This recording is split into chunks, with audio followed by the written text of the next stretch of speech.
An analysis claims the Chargers are a top 10 team after NFL free agency.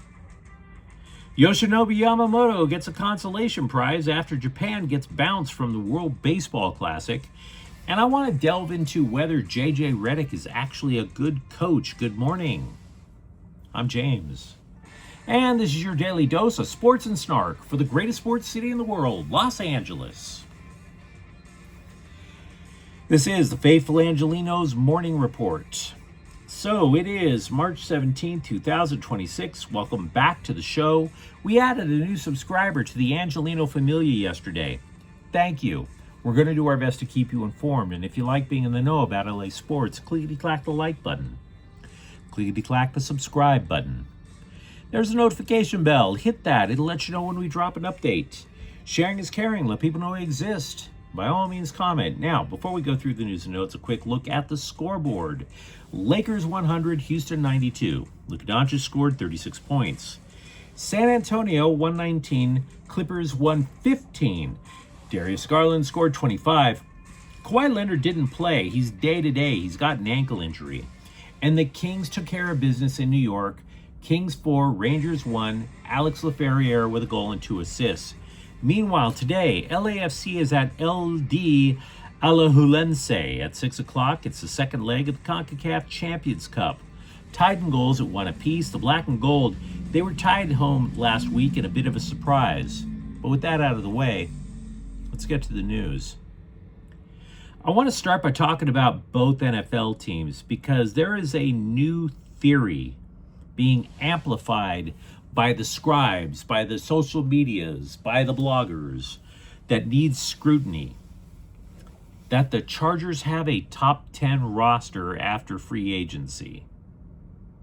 Now, if that's true, it would make LA the epicenter of professional football, which I absolutely would want. I have called this channel something for the greatest sports city in the world, and I can back it up. But you know what I would really love? For the entire continent just to stand there in awe while the Rams and the Chargers just week after week just administer ass beatings from sea to shining sea. And you will know the Chargers and Rams by the trail of dead they leave behind. So yeah, if that's a top 10 roster, oh please, I'm in for it. But before we delve into the bolts, let's get the obvious out of the way. There are a lot of folks who like what the Rams did, who think the Rams are Super Bowl contenders, myself included. But when a whole bunch of people start to think the same thing, I want to double check my work. I don't want to be part to join into groupthink. But when I double checked my work, I understood something. We're not following the groupthink. The group thinkers have finally caught up to us. Because there was a stretch last year when the Rams were the best team in the NFL. That was something that we were talking about even as far back as training camp. Anyone that they've lost in free agency, it didn't particularly sting. And they finally appear to have resolved their cornerback needs. Now, I'm not claiming that the Rams are just going to go on this massive run-the-table winning streak. The NFC West is going to be a slugfest. But Seattle has lost a lot of frontline talent. Yeah, you should be bullish on the Rams. But what about the Chargers?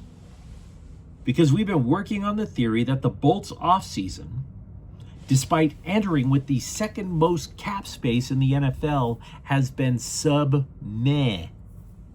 Trash. And yet yesterday, all of a sudden, 8 articles appear in my research. All of them claiming that there's an analysis that claims the Chargers have a top 10 roster. And if you're like me, you're asking, how the hell did this happen? Turns out it all comes back, doesn't it always?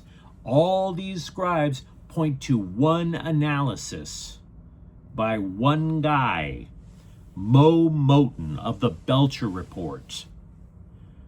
Now put aside for the moment that the Analyst has the same name as the bartender from The Simpsons. He's arguing that the Chargers have one of the league's best offensive lines. Only we didn't see it last year because Rashawn Slater and Joe Alt suffered catastrophic injuries. Mo? Not that it's important or anything, but this alleged elite offensive line doesn't have a left guard. Do you understand basic math, Mo? This is not calculus. It's counting on your fingers. Every other team, the Bolts are literally spotting every other team a chance to run out there with 5 offensive linemen, and meanwhile they're like, yeah, we only got 4. We're good. Let's strap the helmet on, guys. Let's get popping the pads. And by the way, I am not rooting for Slater or Alt to fail. But those were significant injuries that can alter the trajectory of your career.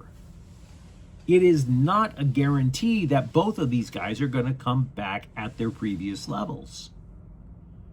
But nope, Bolts have a top 10 roster.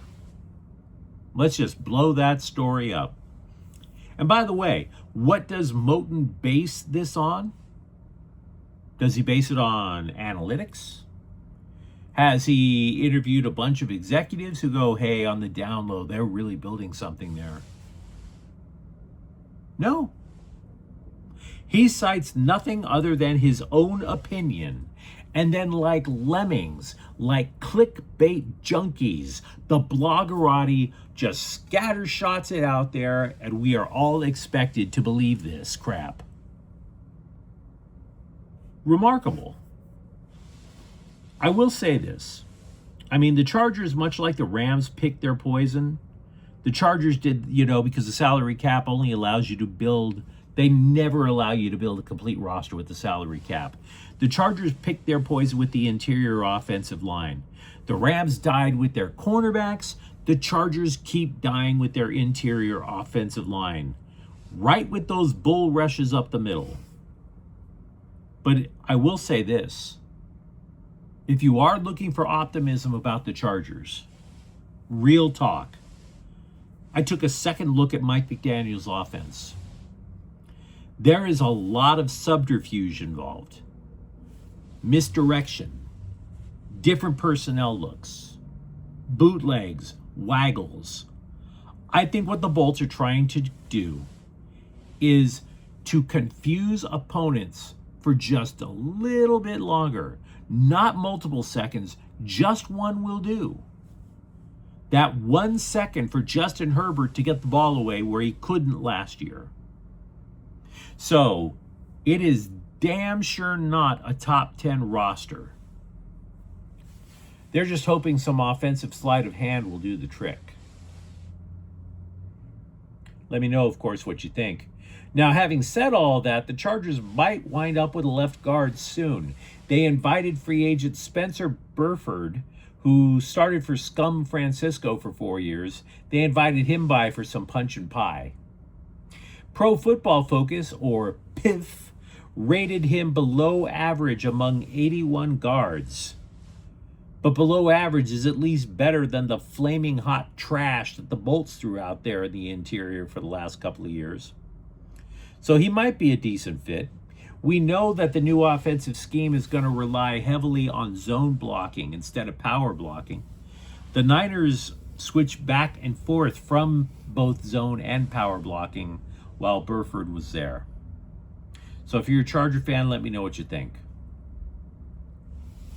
Meanwhile, with the Dodgers, Yoshinobu Yamamoto returned from the World Baseball Classic and was named opening day starter for the Dodgers because, duh. That was treated as the big news out of spring training yesterday, but it's not. It's not even close. I would say the big news is that Roki Sasaki will face big leaguers once again to see if he has finally steadied out that funky new delivery tonight. Who starts at second base is still a good question too, because neither Alex Freeland or Hyseong Kim have built a case to fill in for the injured Tommy Edman. Freeland is barely hitting 100. And meanwhile, I totally binge watched the World Baseball Classic, and Kim sucked. No way to talk around it. He went 1 for 12, including facing noted world baseball powers Australia and Chinese Taipei. Hyesung Kim sucked. Just bad. Now, to hear the Dodgers talk about this battle between Freeland and Kim, they keep using these nitpicky little terms. They're describing Freeland's swing as at least it's more consistent than Kim's. Like that's something we should really get hype over. If I were to guess who's going to play second, and it's only a guess, it's Freeland. Here's why. He played above average defense at both second and third, and he switch hits. That means he gives the Dodgers more optionality than Kim. See, to this time, we've been looking at Freeland versus Kim as a battle for second base while Edman recovers. Consider this. Max Muncy is going to get hurt. Not rooting for it, it's going to happen. Freeland has already been playing there. I see that happening quicker than Kim. Just saying. Recently, a viewer suggested JJ Redick sucks as Lakers coach, and I wanted to discuss it because today is a bit of a slow news day. Now, I don't want to go too deeply into Redick's performance yet for a couple of reasons. One, to be honest with you, he's done better than I thought he would. I thought he would flame out. I really did. And second reason is the more important one. Laker coaches are judged solely by championships, and not just one championship either. Frank Vogel won a ring, and he was out of a job in 2 years.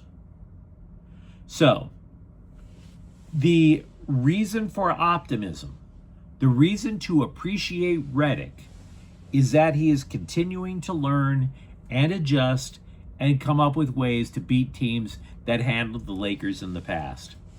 For example, they've taken the season series from 2 playoff nemesis, Mini Scrotum in Denver.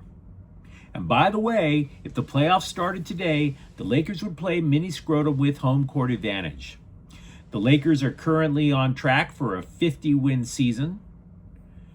Now, what Redick has done right is not exactly groundbreaking coaching. I'll give you that. He's playing his big three of Luka Doncic, LeBron James, and Austin Reeves more than 40 minutes a game. That's going to win you a lot of games. You may have the reputation of somebody who can totally X and O, but you can throw your playbook, and you can literally just take a plunger and stuff that playbook right down the toilet when you have a threesome of Luka Doncic, LeBron James, and Austin Reeves playing more than 40 minutes a game. Totally don't matter. And I would add that, once again, the Lakers have been cutting down on turnovers during the course of the season. That in and of itself has been lowering the points allowed just enough to where the Lakers can keep winning games. It wouldn't surprise me if he's like, yeah, we'll keep teaching defense, but he knows where this team is buttering its bread. The Lakers have to overwhelm you with offense and limit turnovers. I think Redick knows that now. So I'm not going to sit there and tell you that he's going to wind up having a statue right next to Riley. But I'm not going to go along with the Fire Redick Brigade either. But you let me know what you think in the comments thread. Talk to me, for example, about whether the Chargers are a top 10 roster. And for that matter, who do you think is going to wind up playing for the Dodgers at second? And if you enjoyed this update, don't forget to subscribe to Faithful Angelinos. We're talking LA sports every single day. Thank you for watching. I'm James. We'll be back tomorrow. Faithful Angelinos is a Kian Cortel Queso production. Take care.